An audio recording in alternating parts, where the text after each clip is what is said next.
Let's get down in the dirt with the Home Show Garden Pros. Well, hey, everybody. Facebook Live. Here we are, Home Show Garden Pros. And man, what a wonderful week of weather for gardening. Hopefully you're getting lots of seeds in the ground. If you're wondering what to plant right now out in your garden, just check our Facebook page or our homeshowgardenpros.com. We have a planting calendar, and it's there to help you out to figure out what seeds to put in the ground. And I hope you're enjoying this beautiful weather. Excuse me. So Home Show Garden Pros is a radio show. And what we do is we try to give great gardening advice. So this last week, along with me, we have these co-op members. So I'll break it down a little bit. We have these awesome co-op members. They're part of this great information exchange.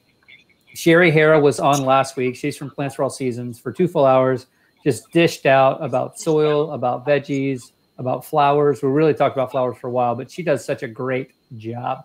This Saturday, is Zach Buchanan from Buchanan's Native Plants and Joey Linderman. Oh, I'm sorry. And Michael Wagner from Warren Southern Gardens up there in Kingwood. So a couple of great knowledge specialists. And we're going to explore what you should be doing now with your annuals, with your fruit trees. There's a lot of stuff to be doing right now. Soon, all the lawn conversation is going to begin. So get ready for that. Also, we are doing a lot of fun stuff. We're actively trying to find cool stories, things like that. I saw a really cool garden this week at Westside High School.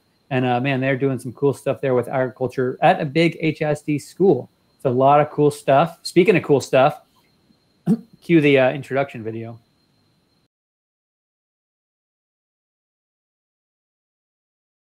Christina originally because she really got me into garden education, not only attending classes, but also learning how to teach them. So she used to be with Urban Harvest, but now she represents the Galveston County Master Naturalist. And she's going to tell you a lot more about the Master Naturalist program. But basically, it's an organization that wants people to understand the concept of the whole garden, of everything in it.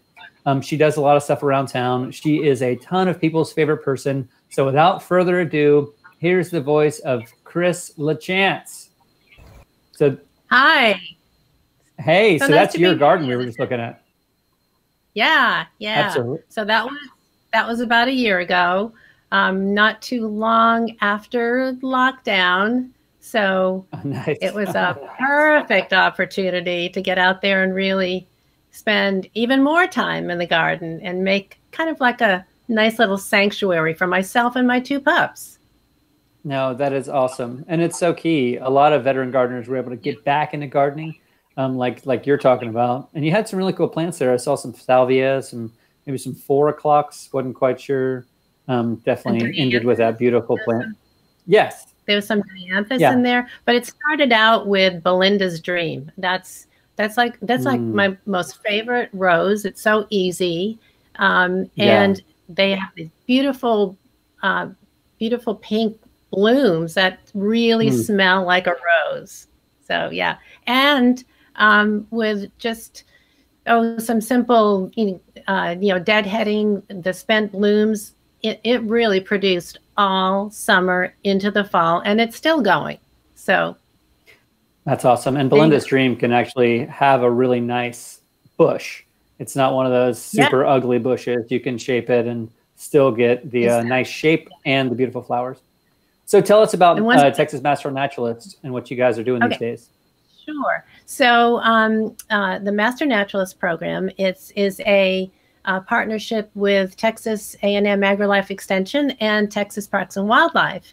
And what Master Naturalists do, they go out and volunteer, bringing environmental education to adults and children, and then being a great support system for parks and nature preserves, natural areas. There is a turtle rescue program. So they are really like all over the place, helping to support restoration and helping to support nature. Absolutely. And I love it because it really is gardening education, but it also is a lot of like bigger picture stuff, like how the wildlife is involved and all that stuff. Wonderful. Right. So I know you love pollinating. you love gardening for pollinators and caring about the butterflies and the bees and the hummingbirds. Absolutely. Absolutely. Yes.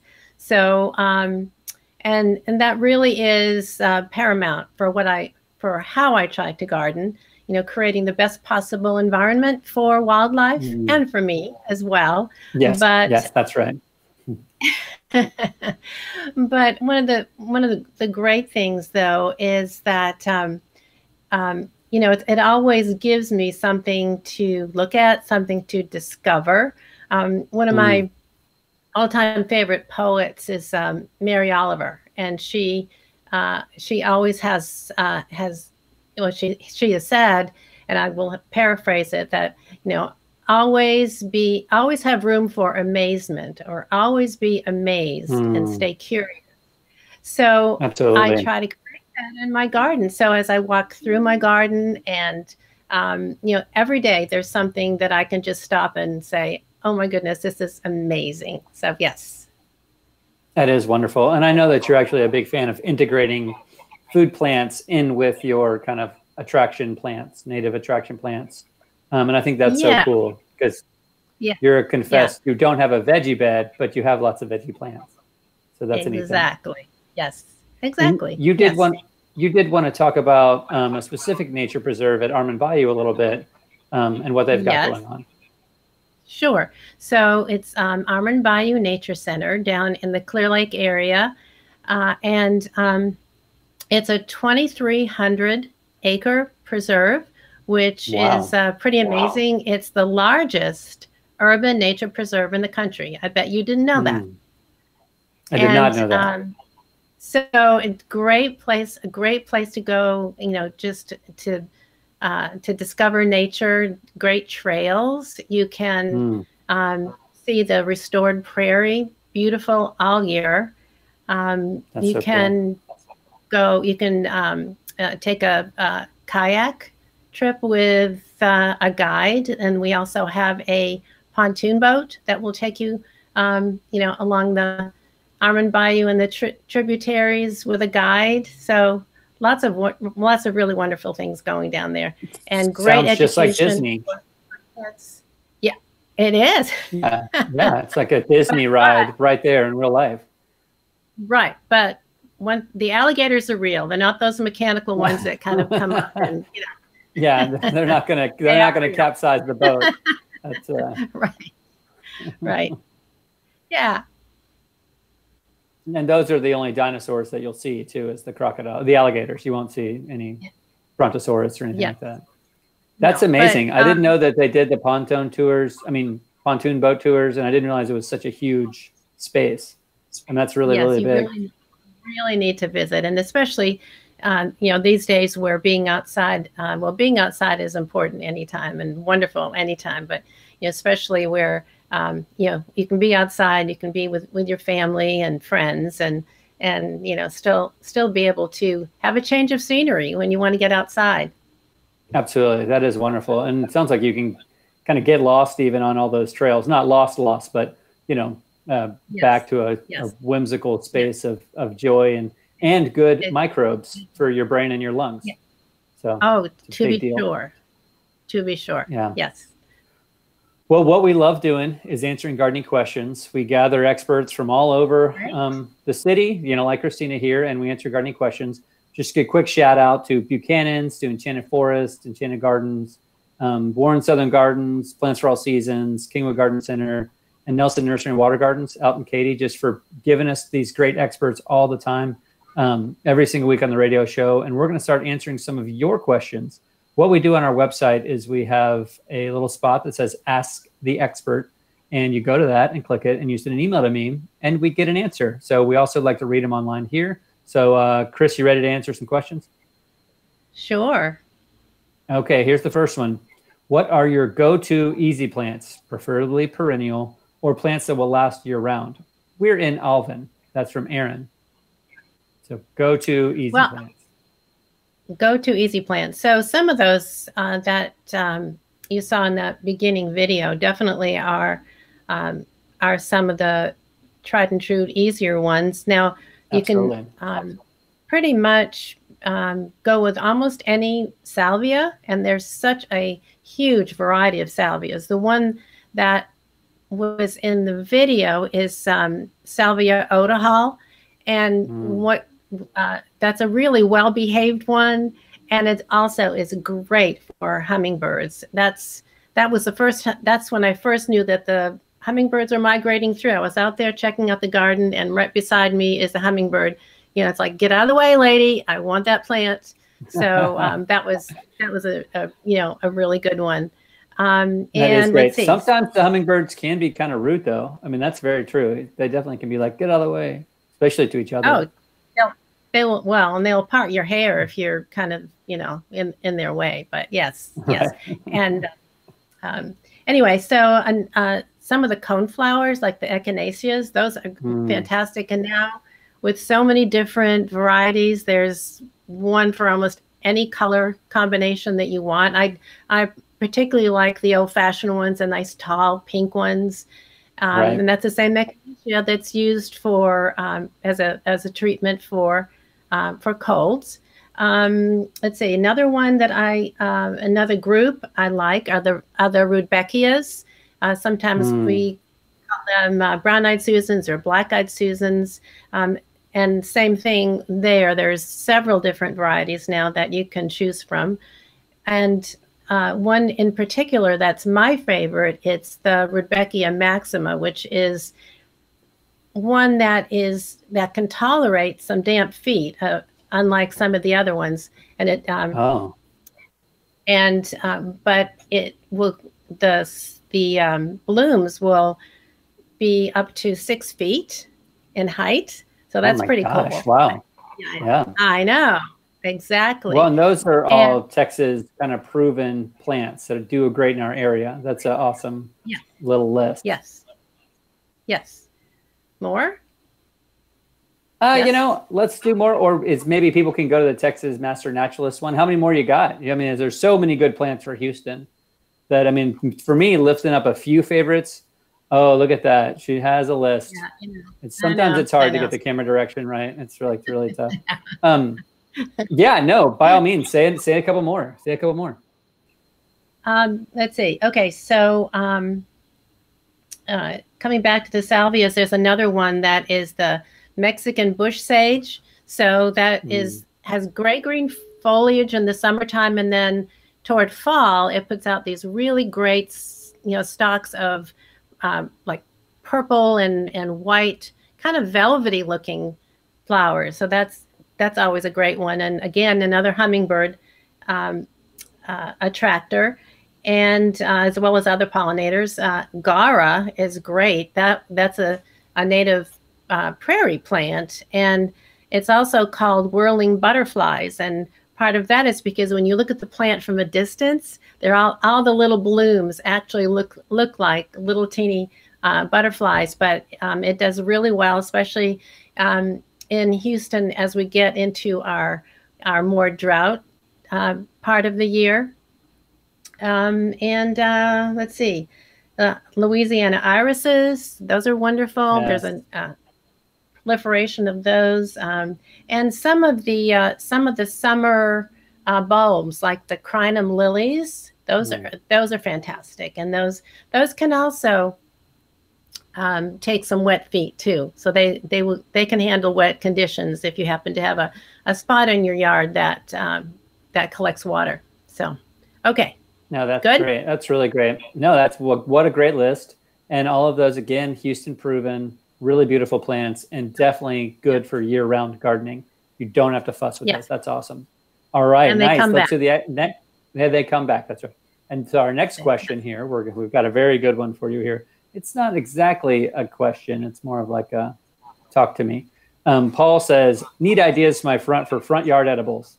So Paul didn't want to waste any of our time with fluffy question words or marks.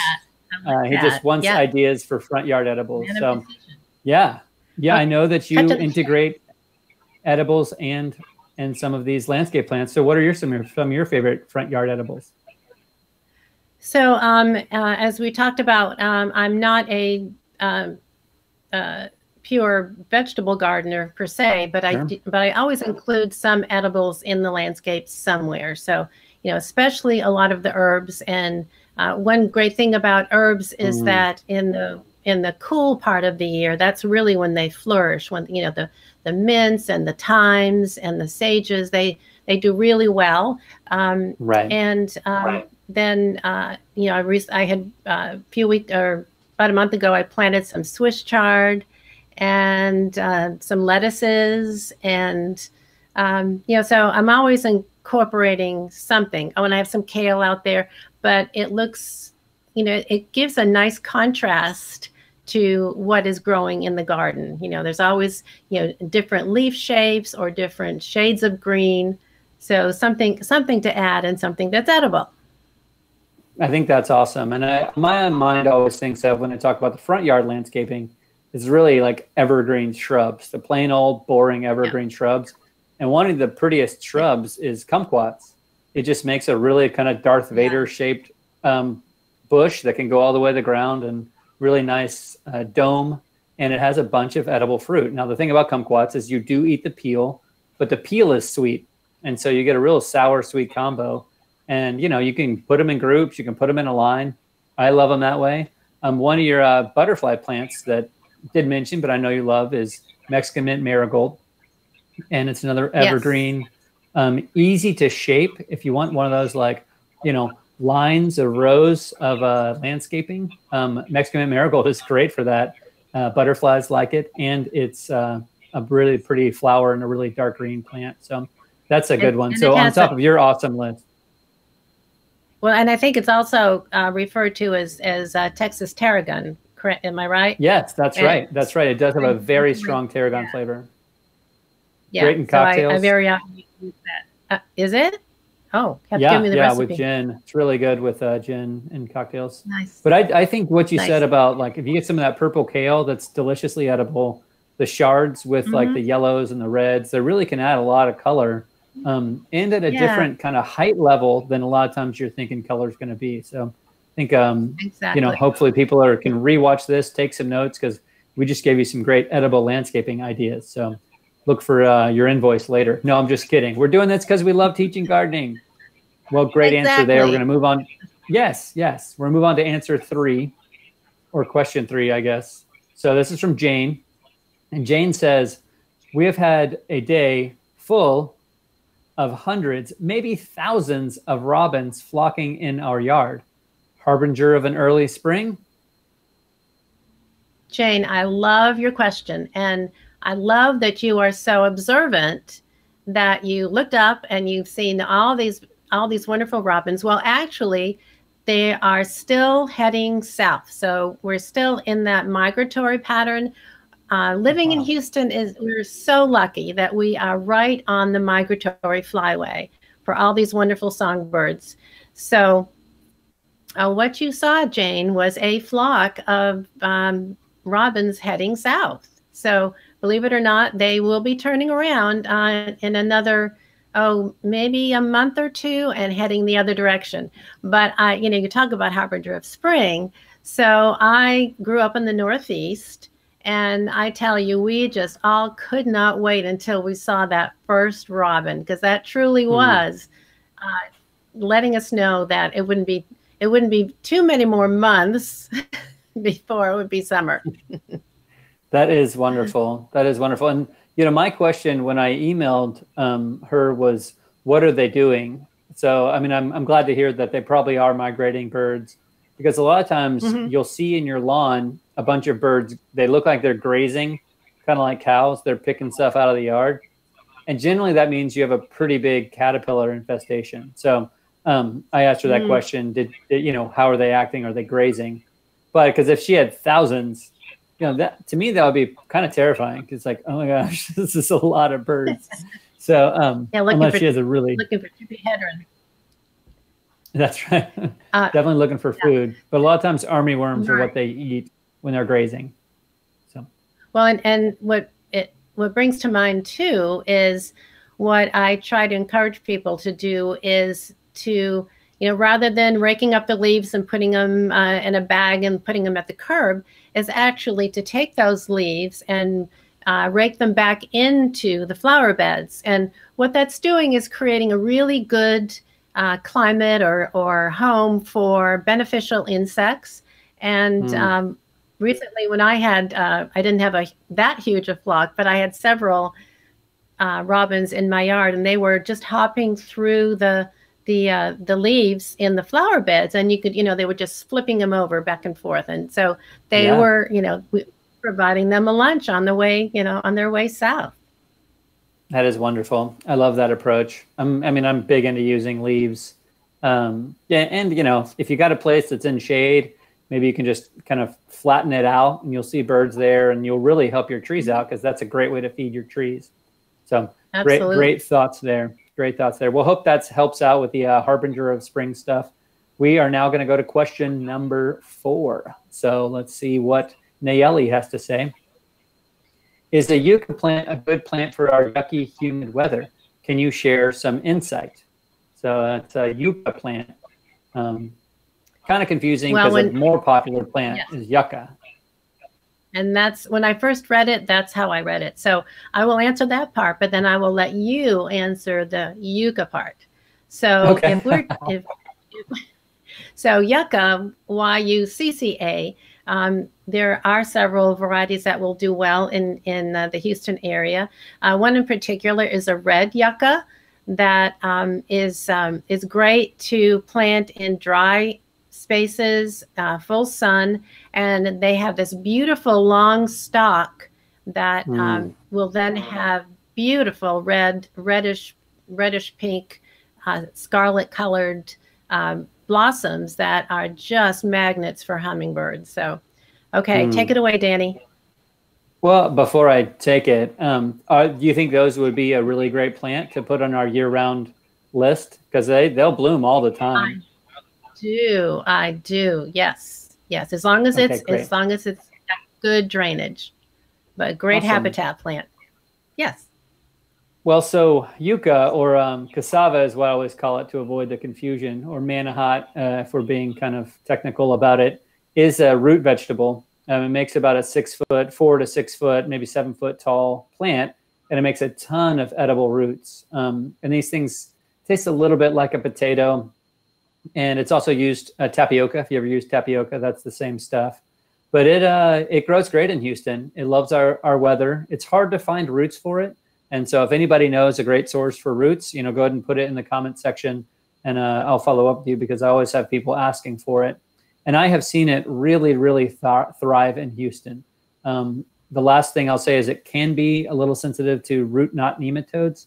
And so treating those with a nematode control would be a great thing before you plant them. But you can get a whole lot of food and roots for next year from one plant. You plant in March and you harvest probably in late September, and you get a ton of stuff. Now they'll take up a lot of space, kind of 3 foot wide, 6 foot tall, big plants.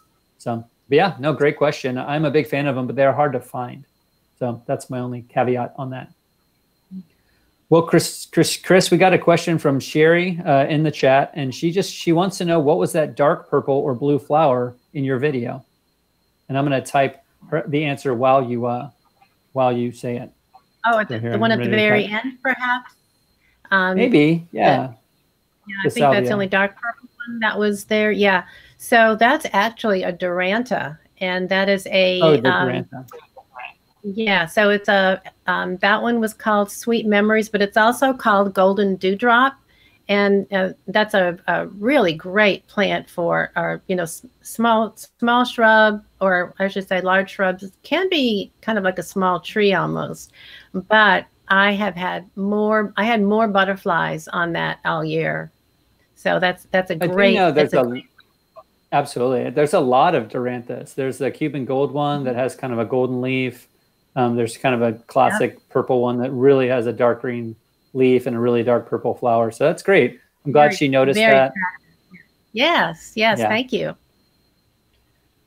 Yeah, that's good stuff. Good spot. Sherry's been our guest a couple times, and she does a great job too. She loves gardening and plants. Well, now is the time to get out and garden. Now's a great time to prune some of your perennial flowering, plants, kind of like Durantha, or if you got Hamelia, now's a great time to give it a pretty big cutback. Viralis, all that stuff. It can get pretty big. It's great to give it a spring cutback and let those flowers begin to bloom off. Another thing you want to do is plant tomatoes. And a big thing about planting tomatoes is how you plant it and how you cage it. And so we're going to have Joey Linderman walk us through some how to plant tomatoes conversation. So I'm excited about this because, I am about to put a bunch of tomatoes in my garden. So good tip here from Joey. Let's go over to. That is not a tomato cage. Oh. Joey's got some great information for us about how to plant tomatoes and how to grow tomatoes. Joey, how do I do this? That's right. So as soon as you've gotten your good garden soil put in and your microlife fertilizer added to the soil, you're ready to plant. Okay. Sometimes the planting is the easy part, and what you do after that is more important. So you'll plant your tomato plant either level or a little bit deeper than where it was existing in the pot there. So you got two little buddies on yours and I only have one on mine. That's okay? That's okay. Sometimes there's 2 seeds in the pot, and just let it do its thing. All right, here we go. I'm gonna go real deep. Now I know I always kind of, massage the roots a little bit. Should I pinch this off? You should, yeah. If you're gonna, a lot of times when you plant them deep, if they're tall, they'll put out roots along the sides, okay, so and that'll just make a healthier root system. Yep, okay. Takes that deep little as one off. I can go down there. Yep. And I'll just kind of cover it up. I got it pretty deep. You did good. And I know tomatoes need structure. That's so right. I brought a tomato cage. Check this out. I'm ready to go.